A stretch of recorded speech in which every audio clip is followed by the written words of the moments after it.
पहला पाठ। Yes sir. कोशिका जीवन की आधारभूत इकाई। सबसे पहले जानिए कि कोशिका होता क्या है।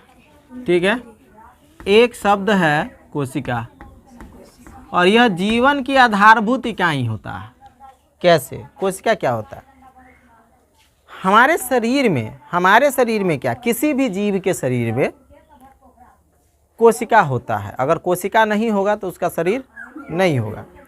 तो इसी को समझने के लिए चैप्टर का अध्ययन हम लोग अच्छे से करेंगे ताकि हमको समझ में आ जाए कि कोशिका क्या होता है। करेक्ट, कोशिका आधारभूत इकाई होता है। किसी भी जीव का जो है कोशिका आधारभूत संरचनात्मक और क्रियात्मक इकाई होता है। संरचनात्मक और क्रियात्मक इकाई होता है। कोशिका क्या होता है? संरचनात्मक और क्रियात्मक इकाई। संरचना यानी कि कोशिका की वजह से ही उसके शरीर का ढांचा तैयार होता है।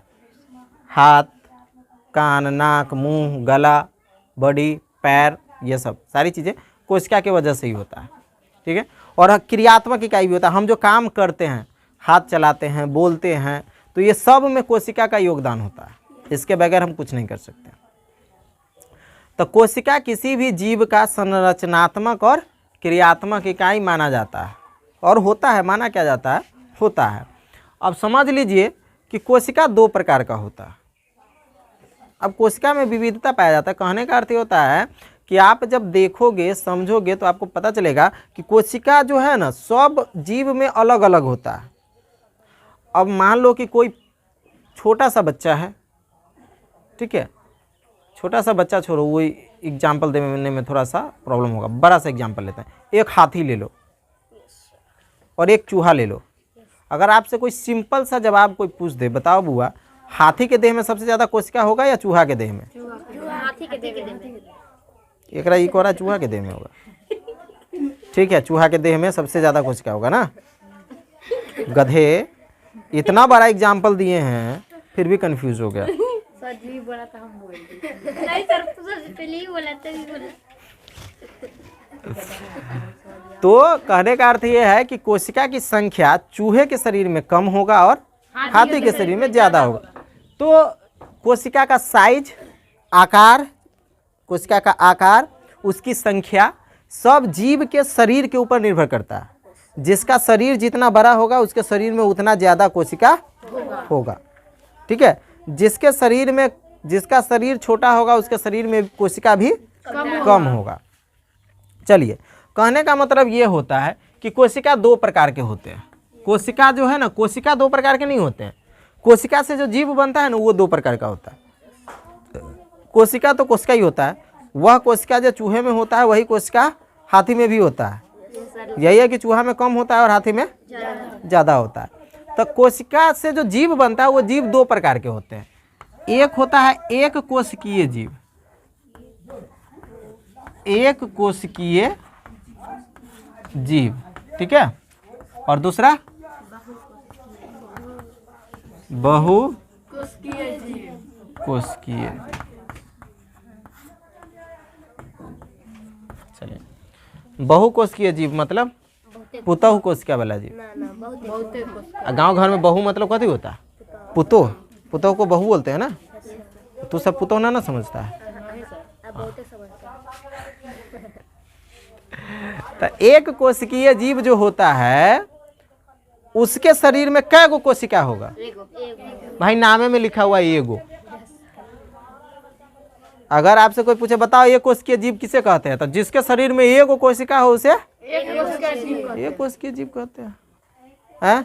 जैसे कि पैरामीशियम, अगर कहे कोशिकीय जीव का नाम बताओ तो पैरामीशियम, अमीबा, ये सब के शरीर में एक गो कोशिका होता है। ठीक है, ईस्ट, ये सब जीव का नाम है। ईस्ट, पैरामीशियम, अमीबा, ये सब एक कोशिकीय जीव है। इसके शरीर में एक गो कोशिका होता है। बात समझ में आया? हाँ। बहुकोशिकीय जीव किसे कहते हैं? तो वह जीव जिसका शरीर बहुत सारा कोशिका से मिलकर के बना हो, जिसके शरीर में बहुते कोशिका हो, उसको हम बहुकोशिकीय जीव कहते हैं। अब आप अपना हिसाब से बताइए किस किस के जीव में सबसे ज्यादा कोशिका होता होगा? आदमी, कुत्ता, बिल्ली, चूहा, हाथी, यानी एगो से ज्यादा कोशिका जिसके शरीर में हुआ वो बहुते कोशिका हो गया। बात समझ में आया? तो बहुकोशिकीय जीव वह होता है जिसके शरीर में बहुत सारे कोशिका पाए जाते हैं। か自由かって。 चलिए,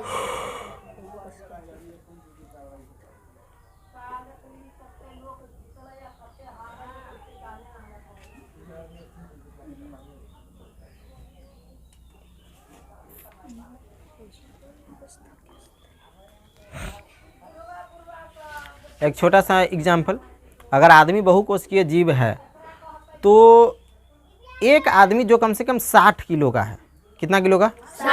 60 किलो का। जो आदमी 60 किलो का होगा ना, जिस व्यक्ति का वजन 60 केजी होगा, है ना, उसके शरीर में कितना कोशिका होगा? 60 केजी का है इसलिए 60 गुने 10 पर पावर 15 को कोशिका होगा। 10 पर पावर 15 को कोशिका का मतलब समझते हैं? 60 और इस पर 15 को जीरो, 1 2 3 4 5 6 7 9 10 11 12 13 14 15, इतना सारा कोशिका। 15 करोड़ अरबों हो तो 60 करोड़। समझ में आया? तो एक 60 केजी के मनुष्य में कितना कोशिका होता है? 60 गुने 10 पर पावर 15 को कोशिका होता है। समझ गया? Yes sir.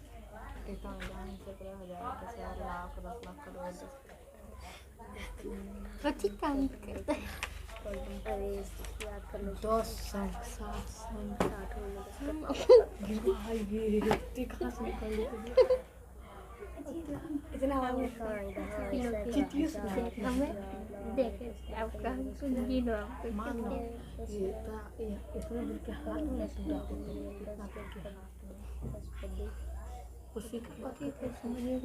कितनी बार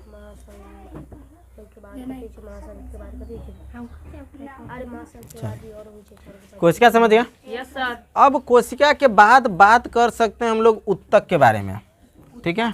और थोड़ा सा इसको इरेज कर दो।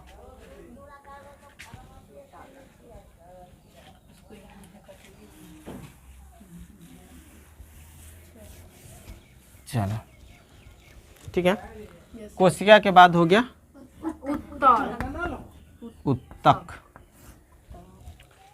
भाई साहब, कोशिका के समूह से उत्तक बनता है। कहने का अर्थ ये है कि जब बहुत सारा कोशिका एक साथ मिल जाता है ना, तो उत्तक का निर्माण करता है। ठीक है, उत्तक। उत्तक के समूह से अंग तंत्र, अंग, और अंगों के समूह से अंग तंत्र, और अंग तंत्र से अंग ए गधे जीव।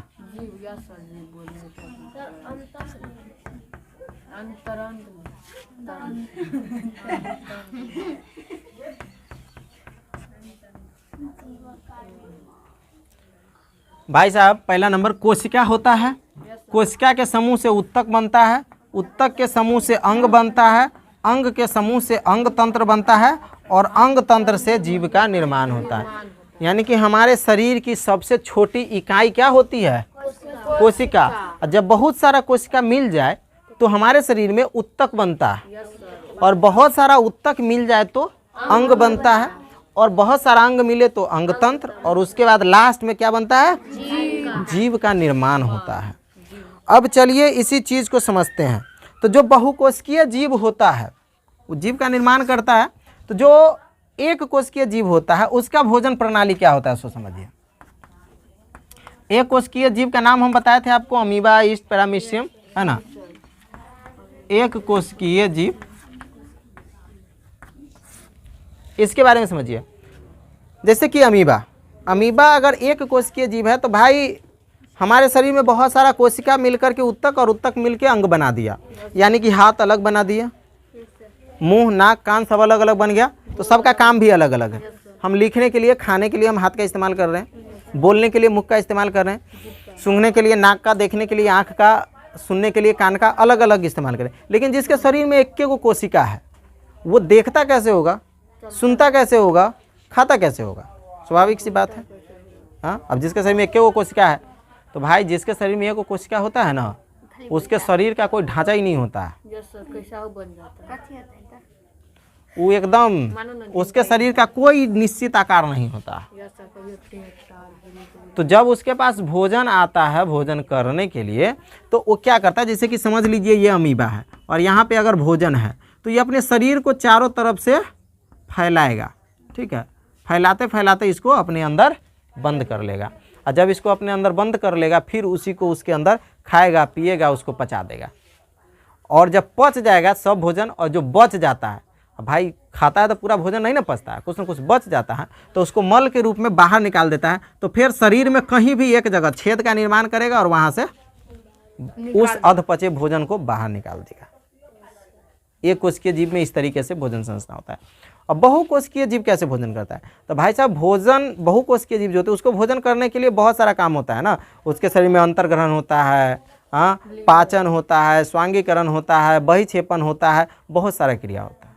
यानी कि कहने का मतलब है अगर हम भोजन करते हैं तो पहले अंतर्ग्रहण करते हैं, खाएं, मुंह में डालें, मुंह में भोजन को चबाएं, हमारे दांतों की मदद से उसको काट करके जीभ से जो है लार निकलता है, उससे उसको पचाने के लिए मदद करता है, एकदम गीला कर देता है। फिर वो हमारे पेट में जाता है, हमारी थैली में जाता है, आमाशय में, फिर उस पर वहाँ पर जा करके उसके पचाने का कार्य होता है। तो सब भोजन पच जाता है, जो भोजन बच जाता है उसको मल के रूप में शरीर से बाहर निकाल दिया जाता है।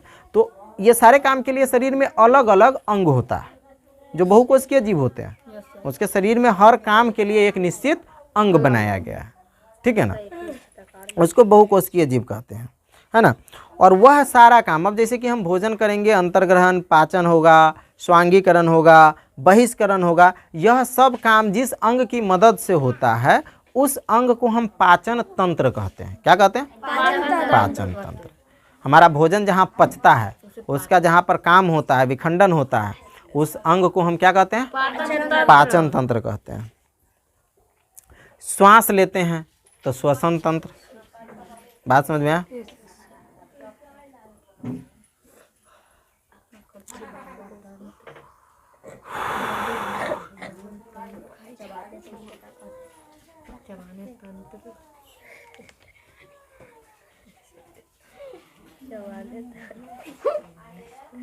अब कोशिका तो एक कोशिकीय जीव होता है।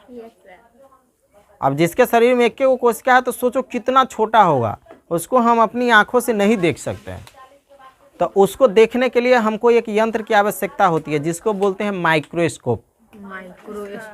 कोशिका को देखने के लिए हम नंगी आंखों से नहीं देख सकते हैं, तो उसको देखने के लिए जिस यंत्र का इस्तेमाल होता है उसका नाम क्या है? माइक्रोस्कोप। तो भाई अगर जिस समय माइक्रोस्कोप नहीं रहा होगा उस समय कोशिका के बारे में किसी को पता होगा? कैसे पता होगा? वो देखा ही नहीं होगा तो पता कैसे चलेगा?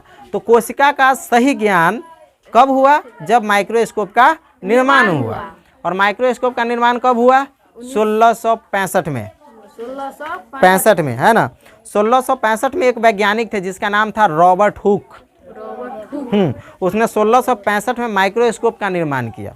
तो भाई अब कोशिका का जो है जानकारी कब प्राप्त हुआ होगा? 1665 के बाद ही ना। हाँ, तो एक वैज्ञानिक थे रॉबर्ट हुक जिन्होंने 1665 ईस्वी में किसका आविष्कार किया? माइक्रोस्कोप का।